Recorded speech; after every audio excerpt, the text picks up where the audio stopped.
Hey, how's it going, guys? Welcome back to my YouTube channel. My name is George and I'm your friendly neighborhood anime and manga fan. I love all things anime and all things manga, and I'm here today to talk about Oshi Season 2, Episode 8. So, what did you think about this week's episode? Honestly, I thought this week's episode was great, and it really showcased, once again, why Kana is best girl. Like, I'm just saying, my Kana agenda is still going, still thriving very strong, and this week's episode really showcased just how good of a character she is, like a three-dimensional character, as well as it showcased just how much of a performer she has always been ever since childhood. And we get to see a little bit more of insight how her stardom came to be, and it wasn't all rainbows and marshmallows. It wasn't all just happiness. There was a lot of tragedies and a lot of sadness that came from her career, and I like how they explore that in this week's episode. Now, before I go any further with this week's episode, I just want to give you guys a quick reminder to make sure to subscribe to my YouTube channel so you guys can be up to date with all my Oshi, as well as all my anime and manga content that I'll be providing in this channel. It really helps out a lot, and I would really appreciate it if you guys could subscribe to my YouTube channel. So if you guys could, please subscribe to my YouTube channel. Now, with all that out of the way, let's get into this week's episode. So this week's episode starts off right off the get-go where we see a lot of focus on Kana. And we see that, after last week's episode where we see the performance of, Kane, she got really shaken up because, she kind of gave it away. She kind of fumbled she could have tried to match her in the performance category, but she was like, no, because I can't do that because I don't want to outshine her, because I am a supporting character. I don't want to outshine the main character, after all. That would be selfish with me. I want to be the coordinator. I want to make sure everybody has their time to shine. And she took the higher road, But in this week's episode, you see how she's regretting that. And when she goes up backstage, she meets with the main guy, the lead. The Leonardo DiCaprio guy, as I call him, because I can never remember his name, but I just know he's like a very accomplished actor.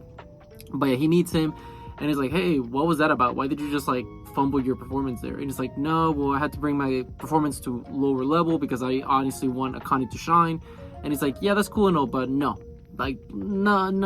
Let's actually give it our all, and I'm gonna do some ad-libbing if you want to come and join me alongside. And she's like, really? But we can't do that. Like, and it's like, trust me, let's do this. And as the episode goes on, we see that pretty much they, eventually bump into, Akane and Aqua's characters, and they start battling each other. And you see this is where pretty much we get a breakdown of how Aqua's performance is just stone cold, emotionless, but he's using that to his benefit, because everybody's like, wow, what a good performance. It's a good counter to the Leonardo DiCaprio guy, where his performance is really good. So it counterbalances where his is more hyperactive, and Aqua's is very cold and very just mute, like very like silent, stoic. There you go, that's the word I'm looking for. And we see that the guy's like, nah, I'm gonna have you have fun. Let's ad-lib some a little bit. And you see that they're both enjoying themselves, and eventually that starts rubbing a little bit on Aqua. And Aqua, being the generous guy that he is, he realizes that Kana didn't really give it her all, and he knows that also Akane wants to see Kana give it her all as well. So he tells like he pretty much just hints at Kana, like, hey, give it your all. Like, I'm gonna do some ad-libbing, and Akane. Kana is like, wow, Aqua's ad-libbing, what the heck? And then that's when she catches on. It's like, okay, you're setting it up for me. And then you see like, Aqua's inner monologue was like, hey, listen, I'm doing this for you. Now everybody has their eyes on you. Give it your all and start ad-libbing. Give it your best. I want to see you shine, because this is when you shine the best, when everyone's looking at you. And you see this beautiful scene where it's an inner monologue between these two. Obviously, they're not talking to each other, but there's a connection. You see all their best moments, and how Kana starts giving it her all. She starts actually caring, and we see a flashback as well of Kana in her earlier days as an actor. And we see back when she was like a little kid, her mom, we get a lot of lore about her mom, because we haven't really, all we know is that she's kind of out of the picture. She kind of like doesn't really keep up with her. And what we find out is that the mom was actually the biggest fan when it came to Kana's career, because the mom herself was trying to, for a long time of her life, she was trying to be an actress, but she never was able to make it. So, she bestowed that wish upon Kana in a selfish, I would say, manner, because she pretty much forced her daughter to become an actress. Now, Kana actually enjoys acting and all that, but still, she was doing that as a, manifestation of her own desires and her own will of becoming an actress, kind of bestowing it upon her daughter, like, hey, I wasn't able to do it, so you're going to have to do it to carry my wish. And, Kana, as for the many years in her life, she was fine with it. And as we see the progress of that goes on, the mom was very happy because she got to rub shoulders with all these famous people. And she started going to a bunch of house parties and all that because, the connections in the industry. And she was living the high life. But she started noticing that once Kana's popularity started dwindling down, you know, the mom started acting more reckless. She started being more of a spoiled parent. You know, she started just talking back to the directors, asking them for more screen time, and eventually that's what was the catalyst to, you know, Kana's, you know, deterioration in her career, you know, her downhill in her career, where she wasn't getting as many gigs, and, you know, her career kind of flatlined. And what we see is that pretty much as that also happened, was going on in their professional life, in the personal aspect, you know, you see that the mom was starting to become like a hoarder. She just started to be a slob, kind of broke herself down because of all of this. And we see that obviously that took an emotional damage on Kana, because, you know, her dad left her because he couldn't stand who she was at that point. You know, the mom had changed so much drastically since he obviously married her. And he left the mom for another lady, and the dad's out of the picture pretty much. And that's all we know for Kana's background and, you know, her parents' situation. And it was very tragic. And we see that pretty much the thing that changed her whole career trajectory was actually meeting up with the director and, you know, working with Aqua. And we had always kind of known that, because, you know, after that event, you know, she started becoming more humble. You know, she stopped acting so like mean to other people. She started actually like getting along with people, and that helped her with the industry. And, you know, as all of this is happening, you know, you see that Kana, you know, finally is able to break down, you know, and get to that performance that she's been wanting to do. And she gives it her all, and she even gets the sparkles in her eyes, similar to, like, you know, Akane, Aqua, Ruby, anybody. Like, the symbolism of that is like they're giving it their all, they're chasing the stardom. And Kana definitely chases the stardom and gets it, because this performance is beautiful. You know, everybody gets excited. They're like, whoa, they're off their seats, like, oh my gosh, she's so good.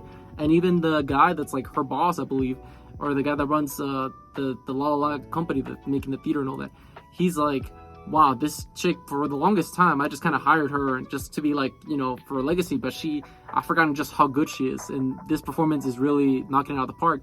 And you see playing it off really well with Aqua, and even Akane starts fangirling, which was hilarious. You know, she's like, oh my god, Kana-chan is so amazing.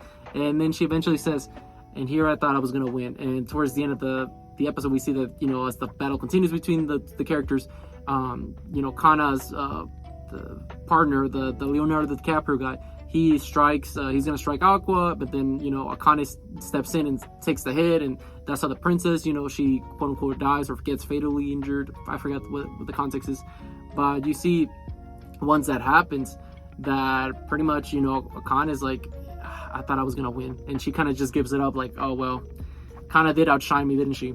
And I was like, yeah, that's right, she did that. Nah, I'd win. That's why.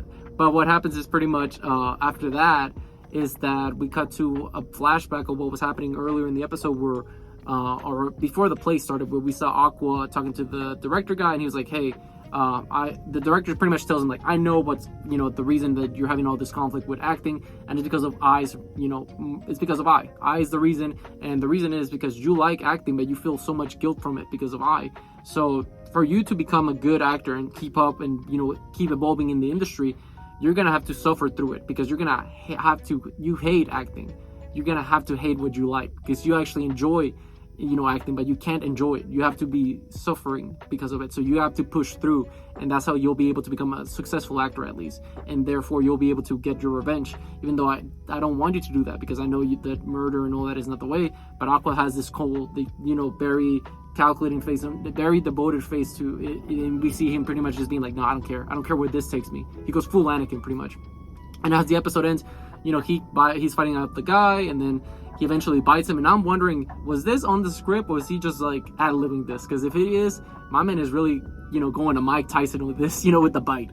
But yeah, that's how the episode ended, and I think they did a really good job at, you know, showcasing Aqua's character and Kana's character, and just the whole, you know, their chemistry, not in a romantic manner, but just as a, you know, a strong bond that the two of them have, which I really enjoyed, especially Kana's whole section of the episode. I thought was brilliant.